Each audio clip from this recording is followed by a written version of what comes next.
Hello, it's Saturday the 2nd of April. You're tuned in to our 6 p.m. newscast here on Arirang TV. It's great to have you with us. I'm Mark Broom. We are going to start with our coverage of the 2016 Nuclear Security Summit.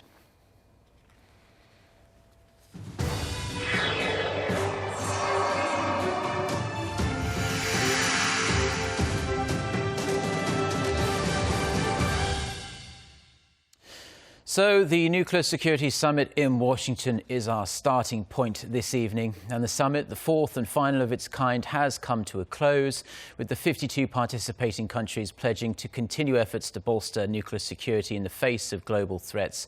South Korea, which hosted the 2012 summit, has vowed to take on an even greater role in continuing that legacy in the future. Our Presidential Office correspondent Song Ji-son starts us off. The Nuclear Security Summit came to a close on Friday in Washington, with the 52 participating countries adopting a joint communique to continue their efforts to bolster nuclear security. The plenary session of this year's Nuclear Security Summit was aimed at achieving tangible improvements in nuclear security behavior and strengthening the global nuclear security architecture. The summit communique and action plan will be endorsed by 5 key international organizations and institutions, including the IAEA, the UN, Interpol, the Global Partnership, and the Global Initiative to Combat Nuclear Terrorism. In a speech she gave during a working lunch, President Park stressed the role of international agencies in nuclear security and said the cooperative network established through the Nuclear Security Summit must go on. In line with that, Seoul will chair the IAEA International Conference on Nuclear Security in December. 미국에 이어 2차 핵안보 정상회의를 개최했던 우리는 이번으로 종료되는 핵안보 정상회의의 후속 과정에서 핵안보 레짐을 더욱 발전시켜 나가는 데 주도적으로 기여하고자 합니다. President Park also pledged Seoul will assist the IAEA with efforts to counter cyber attacks.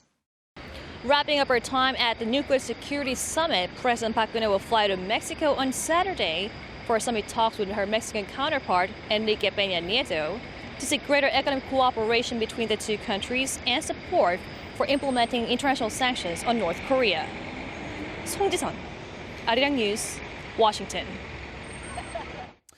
Now, during her stay in the U.S. capital, President Park Geun-hye had her eyes set on one goal, namely garnering international support to keep the heat on North Korea, both at the Nuclear Security Summit as well as during a series of bilateral and trilateral summit talks. Hwang Ji-hye with the details. As the two-day summit on nuclear security in Washington wraps up, South Korean President Park Geun-hye is being credited with strengthening international efforts to denuclearize North Korea. President Park's meeting with Chinese President Xi Jinping on Thursday drew the most attention in that Beijing, the North's strongest ally, pledged to fully implement the latest UN resolution imposing the toughest ever sanctions on Pyongyang. The resolution that was approved unanimously by the 15-member Security Council last month aims to condemn North Korea for its fourth nuclear test in January and long-range missile launch in February. Although China voted in favor of the resolution, there had been concerns about its appetite for implementing the sanctions, which become more effective with China's support. China's pledge to implement the UN resolution will boost the efforts of South Korea, the U.S., and Japan to ramp up pressure on North Korea. President Park held marathon bilateral and trilateral talks with U.S. President Barack Obama and Japanese President Shinzo Abe on the sidelines of the Global Nuclear Security Summit. The three countries warned Pyongyang that they could take further steps to counter the North if its nuclear threats continue. Hwang Ji-hye, Arirang News. So, the final Nuclear Security Summit has wrapped up, with the international community making numerous commitments aimed at making a world free of nuclear weapons. But there's still a lot of work to be done. Moon Gan-yong outlines some of the challenges that remain. More needs to be done to prevent the proliferation of nuclear and other radioactive materials. The joint communique issued by more than 50 world leaders at the fourth and final Nuclear Security Summit declared that global efforts must go on beyond the summit. Major commitments were made throughout the day by key participant countries. President Park Geun-hye pledged South Korea's support toward international cooperation as the host of the upcoming International Atomic Energy Agency Nuclear Security Conference. She also promised to assist the IAEA's measures against cyber terrorism. The United States made its first declaration in a decade of its stockpile of highly enriched uranium, and South America was declared completely free of the material in a White House document released on Friday. Germany and Japan also promised to reduce their stockpiles. These achievements were lauded by U.S. President Barack Obama, but he also brought to light the challenges that remain. I'm the first to acknowledge the great deal of work that remains, from negotiating further reductions with Russia to dealing with North Korea's nuclear program. North Korea's nuclear program, though not an official agenda, was a hot topic throughout the summit and at talks on the sidelines. Along with growing fears of nuclear terrorist attacks, world leaders emphasized the need for continual joint efforts to resolve such threats to nuclear security through an international system of treaties, institutions, norms, and practices. The first nuclear security summit in 2010 was the brainchild of U.S. President Obama, with the first meeting taking place in Washington, followed by the Seoul summit in 2012, and in 2014 in The Hague. And now, 6 years later, the curtain has come down on the final summit in the city where it all began. 문건영, Arirang News.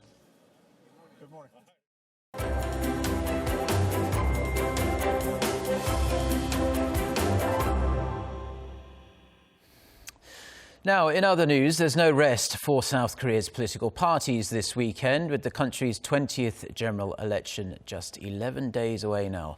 Candidates to the ruling Saenuri Party have been hitting the streets in the Seoul metropolitan area this Saturday, while opposition candidates headed south to woo voters in Jeollado province. Han Da-an reports. Korea's political leaders got busy on the first weekend of the official campaigning period for the April 13th general election. Chairman of the ruling Saenuri Party Kim Moo-sung started off the day in western port city of Incheon, an area that shows comparatively weak support for the ruling party. Aiming to win the hearts of Incheon voters, Kim visited 12 of the 13 districts up for grabs in the city.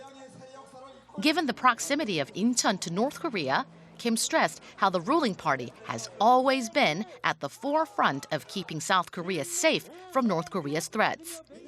The main opposition, the Minju Party of Korea, and the minor opposition People's Party have been going head-to-head in Jeollado province, a traditional liberal stronghold. The interim leader of the Minju Party, Kim Jong-in, got things started in Kimjae, Jeollabuk-do province. Saying the Park administration was to blame for the nation's current economic woes, Kim went all out to cement support from the liberal home ground. The co-chairman of the minor opposition People's Party, An Cheol-soo, brushed Jeollado province top down. Citing the ruling party's falling approval ratings, An reiterated the need to smash Korea's current two-party system. The leaders of all three parties are campaigning around the clock, and they look set to continue throughout the weekend and beyond. Han Da-an, Arirang News. Now, despite North Korea's attempt to disrupt GPS navigational signals for a third straight day on Saturday, South Korea's fishing boats and ferries are operating as usual. According to Coast Guard authorities in Incheon and Sokcho, about 120 fishing boats are operating perfectly safely in the West Sea. Some 12 passenger ferries connecting islands in the western coast are also in operation as well. Things are business as usual on the East Sea as well. Now, North Korea has been pumping out disruptive signals since Thursday from its city of Haeju and the counties of Yeonan, Pyeonggang and Gumgang. Despite mounting international pressure on Pyongyang, North Korea is not backing down, releasing video footage of its new anti-aircraft guided weapons system. The North state-run Korean Central News Agency shows North Korean leader Kim Jong-un overseeing the military exercise that sees a surface-to-air missile take out a target in midair. The report congratulates the military for the high level of technology needed to develop the missile, presumed to be the KN-06, which has a target range of up to 150 kilometers.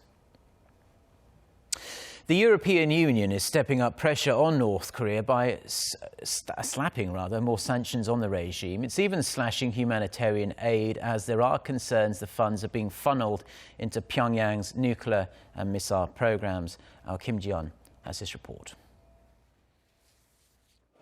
The European Union has slapped more sanctions on North Korea, blacklisting a state-run insurance company and its branches in Germany and Britain. In comments made through its official journal, the EU said the Korean National Insurance Corporation, which is believed to be linked to North Korea's Workers' Party of Korea, is funneling foreign exchange revenue into party funds used for the country's nuclear and missile programs. The move comes on the heels of the EU's extension of previous sanctions that came into effect on Friday that include additional export and import bans on goods that are linked to the North Korean military. The move is expected to put more pressure on EU member countries to step up pressure on North Korea, in addition to asset freezes placed on more than 15 individuals and 10 entities. Britain's foreign ministry says it has sharply reduced the number of its humanitarian support projects for North Korea. Britain said it had 14 humanitarian projects in North Korea worth a combined $575,000 during 2014 to 2015. But this year there will only be 5 projects worth less than a quarter of that amount. The surviving projects are spearheaded by a British state-run institution in Pyongyang tasked with teaching the English language to North Korean students. Kim Ji-yeon, Arirang News. Brussels Airport is expected to finally reopen on Sunday. The airport has been closed since the terror attacks on March 22nd.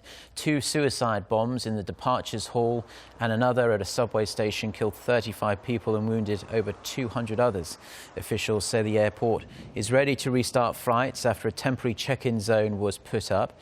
Now, police unions also say concerns over the screening of passengers and baggage have been resolved after high-level government talks. Belgium's largest carrier, Brussels Airlines, estimates the airport's closure is costing it $5.7 million in lost revenue a day. When the airport does reopen, however, it's initially expected to run at just 20% capacity.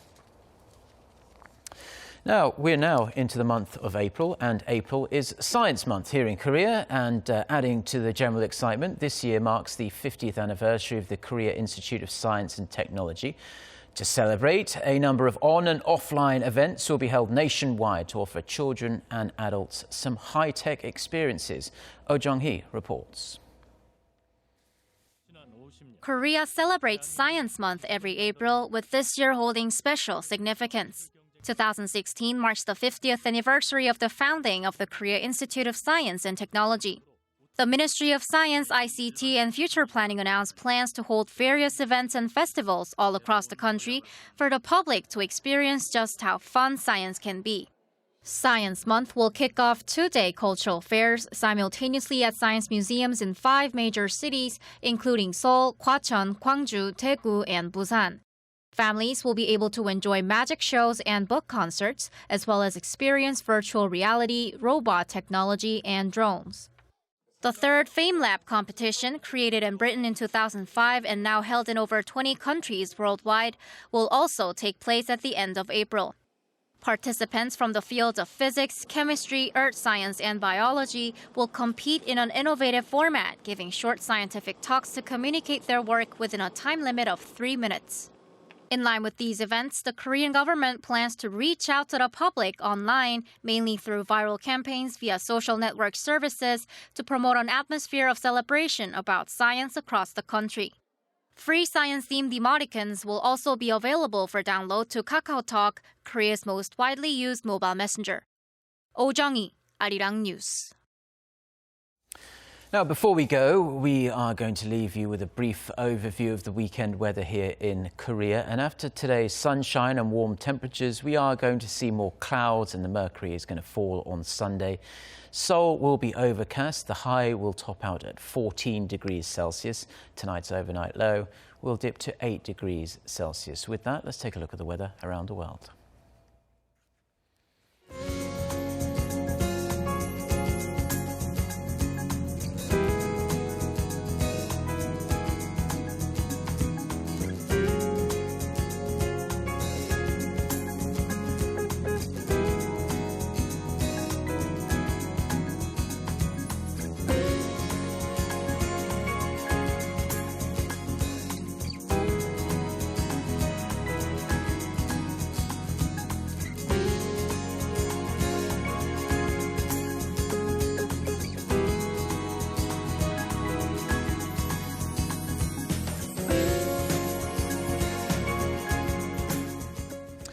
Well, that's all we have for now. Do enjoy the rest of your Saturday wherever you're watching us, and stay tuned to Arirang TV. We'll be back again with our next newscast at 10 p.m. Korea time. Till then, goodbye.